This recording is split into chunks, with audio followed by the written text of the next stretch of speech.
So a multiple is a certain number multiplied by a whole number.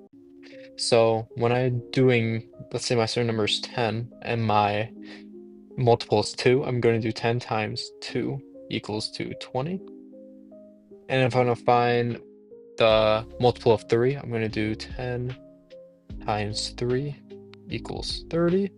And the multiple of 4, using the same pattern, use 10 times 4 equals 40. So that's what a multiple is. Now, a factor is like the reverse of a multiple, where you want to find the two numbers that multiply together to get that number. So we're going to use 40 as an example. So we got that 40 by multiplying 10 by 4. So that means the factors of 40 are going to be 10 times 4. And these are my two factors. We can also break up that 10 that we use to get 40, since there are two numbers that multiply into 10 to get it, that being 2 and 5, and these are the factors that get us 10. Now let's say I want a number to find its factors like 2 or 3. Well, you can only get that number by multiplying the number itself by 1, like 2. 2 can only be gotten by doing 2 times 1. That means it only has two potential factors, which means it is going to be a prime number. Unlike this number 40 over here that has factors, I'm going to put f of 10, 4, 2, 5, 20. This divisibility test will test what numbers a certain number can be divided by.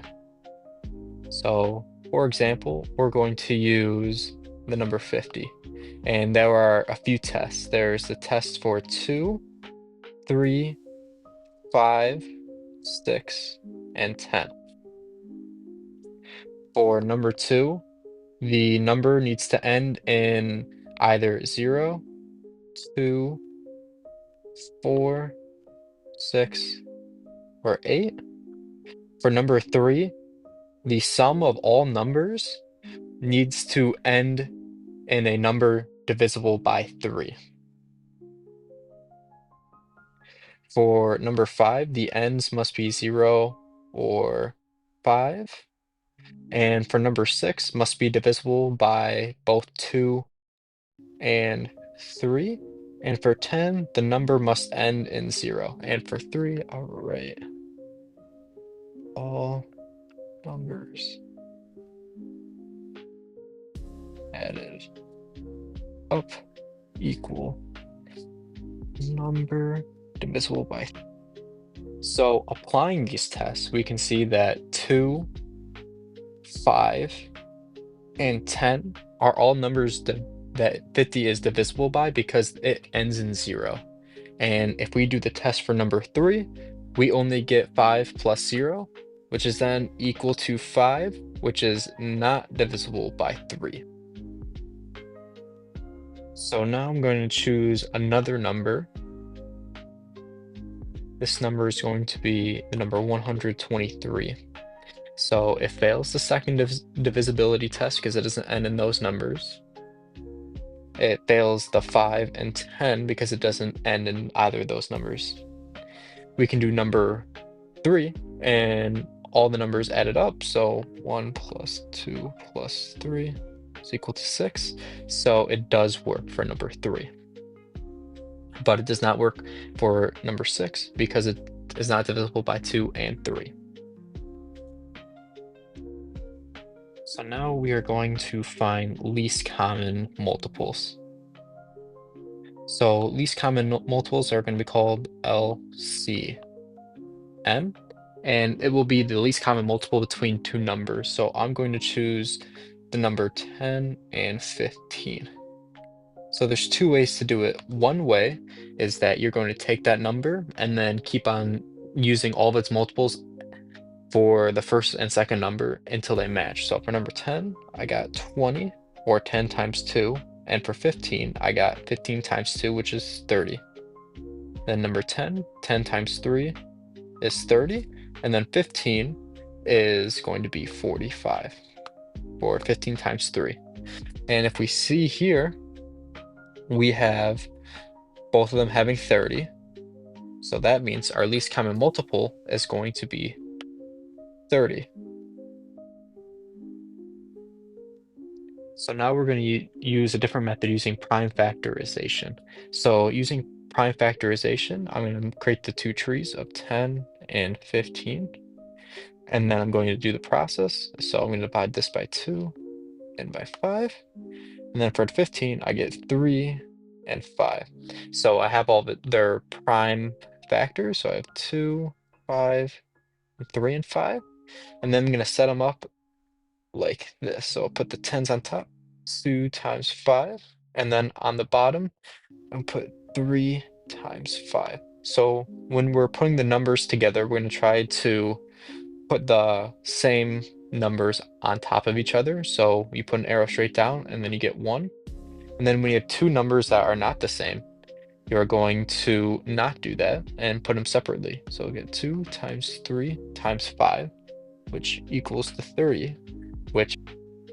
So I'm going to do one more example of finding a least common multiple using both methods.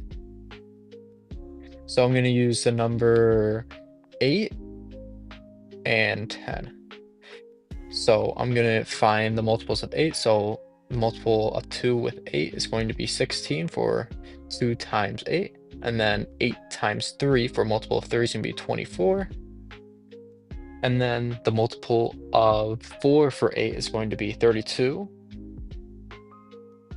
And then the multiple of 5 for 8 is going to be 40.